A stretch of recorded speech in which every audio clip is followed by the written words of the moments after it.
अल्लाह तौबा कर लेना है, घर का पानी भर लेना है, पोतियां पोते फड़ लेना है।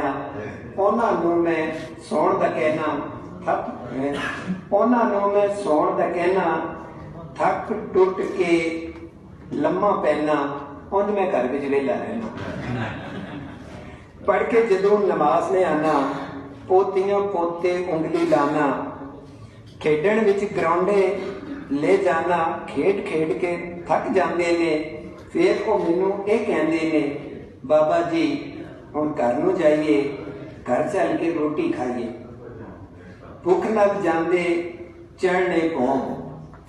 जब मैं वापस घर नूं आया, वड्डी नूं ने यह फरमाया, अब्बा तेनू वेख खलोती, आई स्कूलों नहीं वो पोती, जल्दी नाल स्कूले जा, पोती लेके घर नूं आ।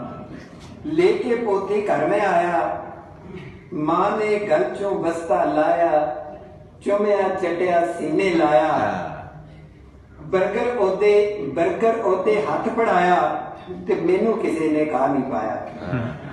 बुढ़ी मेरी अगे आई, खिंच के हाथ में कोल बिठाई, वो सानू भी गल सुना, सानू भी कुछ खिला पिला। किसी ने चाह दा कप पिलाया, किसी ने चाह दा कप पिलाया। वो रोटी दे दो तानू कहना, वैसे घर विच नदेला